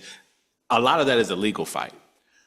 What I don't want to do, and what we talk about in Downwinders, is that is not impediment to getting good things done in these communities. The local government has complete control over some of these land use decisions. And there is still a fight to be had to make those things happen. It may be harder. The rhetoric may be more extreme now. You may be dealing with some disinformation, anti-information that may not have been prevalent before, but we have to always work for the people on the ground. Like I said, there's real life people being affected by industry being next door. And if there is a pathway to make those things change, I don't want to throw up my hands because the powers that be are changing those narratives as we see. Because there is still, like Dr. Marsha Jackson said, her rezoning happened under the Trump administration. So there is wins to still be had. And we have to always be particular about who our audience is, who are we trying to fight for. And that's why environmental justice is so important for me, because it frames that conversation on who is the most important groups of people that need to be affected, our lives be improved. And what that vision is first, we need to do exactly what we promised to do in cities and how we design zoning. Zoning was created to separate residential and industrial uses. Before we talk about what else is there, the main science behind zoning was to separate these things because we know it doesn't go together. So we want to uphold that first. There is a planning process with neighborhoods about what they want to see. When we organize around environmental issues, we should also be taking time to create a vision for what are the other things out there? What are the possibilities? Have you thought about, do you want commercial nearby? What type of homes do you want nearby? What type of community facilities and things do you want nearby? And that is a liberating conversation. So to wrap it up is that there's a lot going on the federal and state level. There's so much work to do at the local level that I don't want to get wrapped up in things that are really sometimes, you just don't know how they're going to play out. But when I know that there's an effect we can have on the local level, we are having and can continue to have. Let me ask a question from the audience here in Fort Worth, one for each panelist. What has been the single most effective action that you feel your organization has done to make a difference? Emmanuel. Wow, a great question. Yeah. It's one of the questions why I really wanted to come to here today because we have tried to combat this the normal citizens way by going and talking to our representatives, going and getting people involved, going down to our city council. We have tried that. We have made waves. I sat down and researched back the very same thing that we have done, which has been great by bringing it to the forefront. 4 runners have already done that, and things have been changed. There are codes in place that these industries not supposed to be operating, but someone down in the city council is giving out special permits. They're negating us they're negating us by that signature from doing what we have already deemed that should be done in every community. So I think the greatest thing I ever done, the group that I'm a part of, is being here today. Because being here today is taking the cloak over the real situation. It's us coming together, going down and say, enforce what we have already fought for, because it's on the books. Thank you. Thank you. Dr. Jackson? Yeah, that is a great question. I think that when we first started fighting Shingle Mountain, that the media is one thing that really got our attention towards. It was locally, it wasn't getting that much attention until it went nationally. Once it went nationally, then we started getting attention from all over. Like Megan said, we did go to the city council. We did exactly what we were supposed to have been doing. We didn't get that much. We wrote down solutions of what we needed to happen. That you also, as Caleb said, you also have to understand the zoning as well, because when we started, they were telling us that they're doing what they can, and they really wasn't. So I think you have to educate yourself as well, going in these fights, so you know exactly what you're speaking on. During the fight that it supported me in motivating me to go in and study for my doctorate in public administration. So that gave me the education was that I already had a master's in business, but when I sit at the table, I can let them know that I could talk the same conversation they can have as well. And so the knowledge and education, it helped you, you know, in these scenarios as well. And so not only just us working with that, working with other allies to have more voices, because I believe that when you go in forces and numbers, that you're powerful, and that's exactly what we're doing now. You have people here international. I was in Kenya in August, and then was just in Rome, you know, and these are some of the same conversations we're having among each other. And so joining together with each other, we're powerful. And like Kayla said, there's so much work to be done. We have a community in Southern Dallas that has no running water, no sanitation. And so that's one of our number one goals that we're working and try to have that community. It's a former Freemanstown to have running water. My community, my organization provides them totes, you know, and refill that. But that's just some of the things we can do. And so continue getting our voices and sharing our story of what we've gone through, and they help other people motivate and help support us. Well. Yeah, to that question, I think one of the things that we learned, especially working on the in Flora Farms and Shingle Mountain, is not every issue that we work with is going to have a major identification that there's a problem. You know, if you saw any of the pictures, if you look up any article on Shingle Mountain, it was obvious that that was wrong. Now, it still took a long time to deal with, but I think anyone could walk by and say this is a problem. When we go to Joppa in West Dallas and other places, you know, you see the pollution, you can smell it if you're out there, but it's hard to kind of quantify exactly what's going on. So Mr. Davis referred to a Texas A&M study. We partnered with Texas A&M School of Public Health and was able to combine two very important bits of information. We have a air monitoring system called Shared Air DFW that has real-time air monitors to decide what's happening in where particulate matter pollution, which is a major type of pollution, how it is on a 30-second average. So anybody in the community can go and check what's happening. We paired that with some data on self-reported medical issues. So how do you deal with, you know, have you dealt with respiratory issues? You know, do you think it changes your day-to-day activities? So we paired both of that bits of data into a study for Joppa and a study for West Dallas. That is, you know, us really going out and talking to people about what is happening in communities. And I think that's been effective because without people being able to see what the issue is and say exactly what it is, we need research and data to boost that. And that also allows us to have different kinds of conversations where we get to be in front of the information instead of people dictating to us what the information is.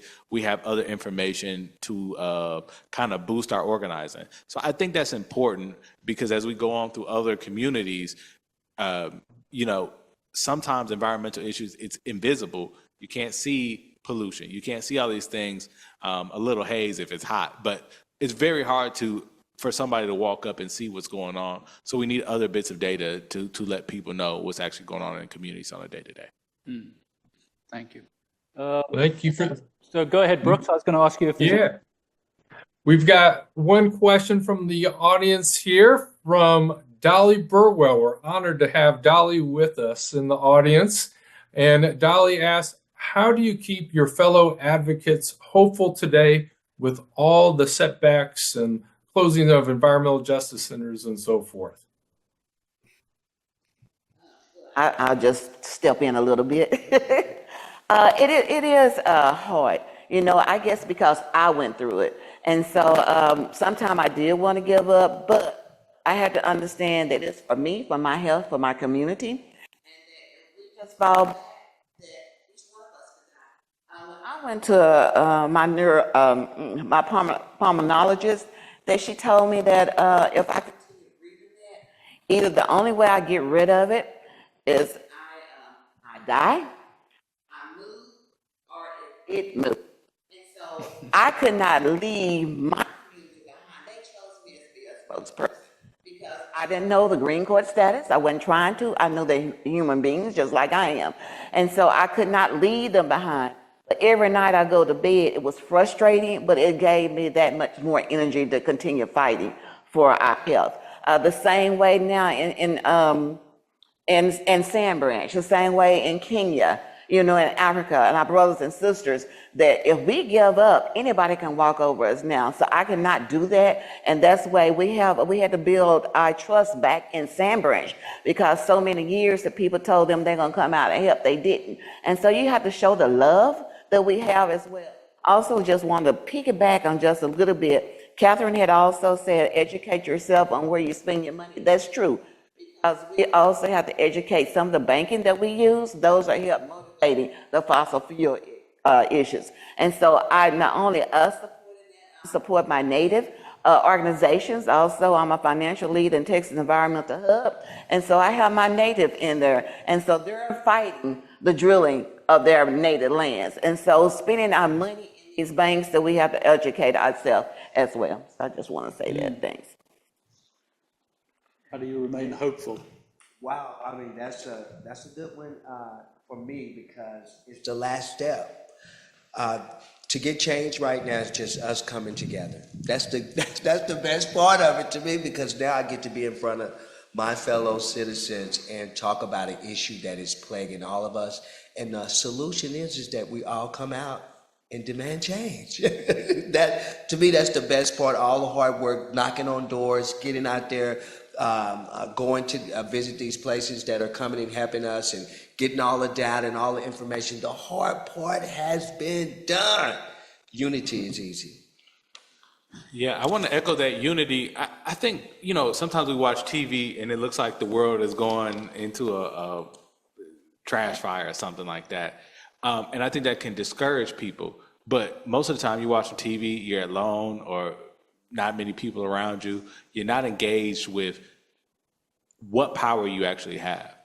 And that's why I talk about local change being so important. A small group of people can change what happens in your local government. And I think we need to redefine some goals. People need to get out there and get something done. And I think you'll start to feel how fragile some of these decision-making processes are, and how, because we're not involved in them, the status quo gets to run what's happening. And so I always like to reframe when people feel that they're a little discouraged is, you find a group of people that agree with you, and you find a decision that's going on close to you. I think that'll change your outlook on how much stuff you can do. And that's what we have to be focused on. We can't just be focused on large narratives that just seem like they're not going our way. There are things that we can do. And after that, you can build to higher things. How are we doing on time? We've got time for a few more questions. I've got one, unless, Michael, want to go next. Okay. A question from the audience here. I'll try and paraphrase it. I'm not sure what the main pollutant is: concrete, coal-fired power plants, other sources, point source, non-point source, but clearly areas that are targeted for lack of resources need help, and all people have the right to a healthy living environment. However, we need electricity. We depend on concrete, we depend on transportation, all of which cause deterioration of air quality. So how do you think we can focus on not only NIMBY, not in my backyard, solutions, but something bigger? How do we address air quality issues with something more than just a not in my backyard solution? Does that? Mm-hmm. Yeah, we continue fighting about that constantly. I know Caleb does that also. And what we always said, we're not against business, but we are against the business next to the residents. And so one solution to do that, those industries are outside of residents. It is your communities is so much vacant land that why would an industry want to come next to a residence anyway and pollute their community? And so those business owners have to start thinking more about the health of the community. Like you said, we always want to live healthy. We always want to breathe clean air. But you also want to understand, even though they're into it for money, that please make sure that resident health is number one priority. Not, like you said, not in our backyard, not near residents, but outside the residence as well. Yes, it's the sad thing about it is that there's already laws on the books. We already have laws on the books that demand that industries does not be around residential areas, and so coming together to demand them to be enforced is really is the only really solution, because we don't need another study. We have studies piled up to the top, going back 20, 30 years, 40 years.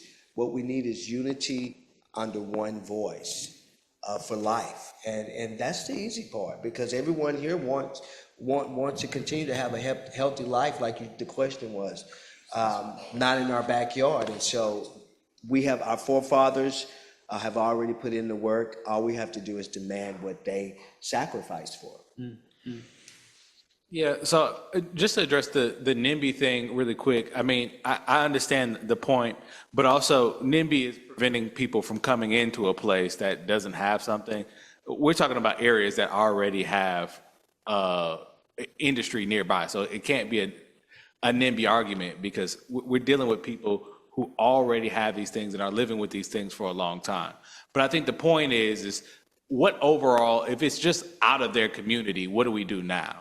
And I think cities really need to think of, from an urban planning perspective, a larger co-location of industries that can happen. We can have industrial parks that are situated by cities, by counties, in certain areas of the county, which there is a lot of land. There is a lot of spaces that, are uninhabited or don't have as many established residential communities nearby. And I think we need to start thinking about those kind of aspects of how we do industry and business. And like Marsha said, we're not anti-business. People need jobs. People need goods.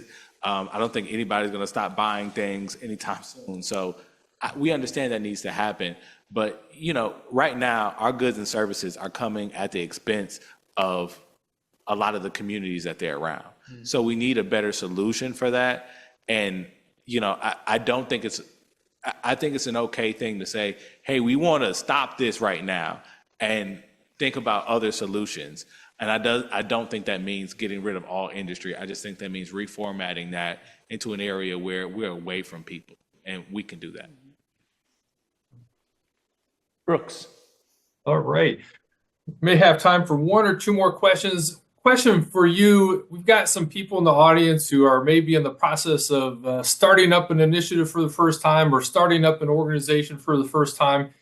As you kind of think about your work as organizers, are there stories you can share about a challenge that you faced, but then maybe had a breakthrough, or something that could help inspire people who are just sort of figuring out how do we pull people together and get them activated and and have some success? And any stories that you can share of challenges overcome in the process of organizing and bringing people together?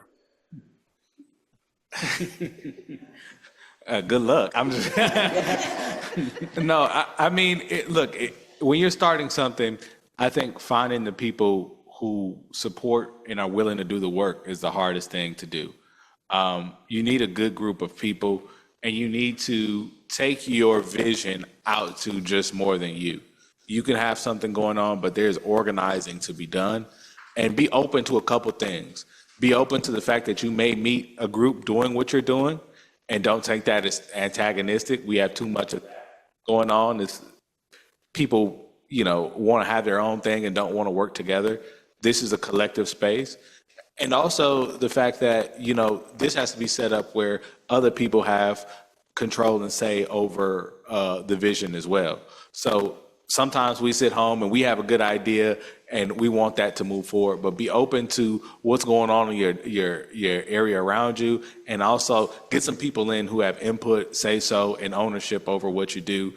The more people you are accountable to, I think that's a good word, is accountability. The more people you're accountable to, the more change your organization can have, because it's apparent when other people care and are bought into your vision. That's one of the things that we are at Justice for Joppa that we are facing right now, trying to get people to get more involved. And so as we go hit the streets and go out and talk to the people, they're really tired of status quo. You come out, you had the gift card out, you do an event, they can bring their kids and play and stuff. They're tired of it. It's not bringing about change. And so what we have been doing is really giving out the facts. In the community that I'm in, we have individuals who are receiving money from the companies who are polluting the community on behalf of the community. And so we had to say, you know what? We just got to give the facts out. We're not here to bash anyone. We're not here to blame anyone. We just want change. And so we had telling the true facts, giving that information out, has brought more and more people to our groups, because the people, they know that when we give them information, they know that, okay, I kind of felt that way anyway, especially the new people moving in our community who really don't know our story, but as they drive in the community, they can see that they're being assaulted by these plants that are surrounding the community. In the morning when you go in, you got a cloud of PM all over you, just as well in the evening. And so they know something is going on. And so when we begin to start giving them the facts, they begin to come out and say, you know what, I want to be a part. Even if it's holding back, even if it's revealing information on someone, because this, one of the entities in the neighborhood that I'm in, they were donated a nice building on behalf of the community, but they're not using it for the community, but they're getting money from the company that's polluting the community to hold everybody in disarray, so that no one can come together and actually be on one accord to get something done. Because that's all we need here under the Constitution, is to be on one accord, and it's going to get done. And so giving out the information, even if it's damning for someone that make your peace. But change has to come. That's what I had. Thank you. Yes, like Caleb said, good people that are going to be supportive. Also, as I stated before, it helped with the education part of it. Also, my dissertation I wrote of the board of directors' role. And new organizers have to come in and understand when you come into an organization that it's just not a 9-to-5 job, that you're dedicated and you're working on a specific topic, that you're going to have to continue working on that role. To establish a goal that we're getting to. It's not going to happen overnight. It's going to be ongoing, and that's something they really have to understand. But also newcomers coming in with a 501c organization, and even when they're getting funding, they have to understand the fund is not going to you. The fund is going to the project that you're working on. And so I think that's number one important to understand. No money is coming in. There's no free money coming in. This is work that we're working on in the community. And we have a goal that we're setting, that we're working forward towards. Brooks, anything from you? No, I think we have come to the end of our time here. Thanks so much to our amazing panelists. We could not have asked for a better way to end the summit by focusing on your leadership there in the community. To hear from those leading the way, it's been tremendously inspiring, and we wish the best and hope that connections are made for the ongoing struggle in Fort Worth and North Texas. We'll have a post-summit email with information and links about the speakers and the resources that have been referenced in the summit today. I am excited to share that our May 14th monthly webinar will feature Charles Lee, who will be our special guest speaker. In the UCC, we know Charles Lee for being the lead author of the landmark UCC report, Toxic Waste and Race in the United States.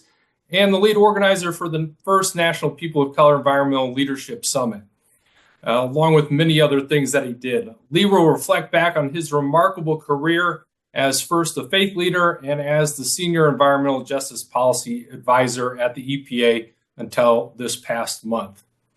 Finally, a big thank you to everyone who made this summit possible. Thank you to our sponsors, United Church Funds and the Cornerstone Fund. Thank you to South Central Conference. Thank you to First Congregational Church of Fort Worth for hosting this event. Tracy Hanna, Robert Bishop, Terry Elmore, Michael Slaterly, and the Reverend Shannon Michael Pater all played an important part in making this happen. And now may the resilient and enduring Spirit of God be with each of you as we leave here today. May God's Spirit embolden and empower you. May it lift you up as this movement for justice rises and sweeps across the land. Thank you, everyone, for being with us. Thank you. Thank you.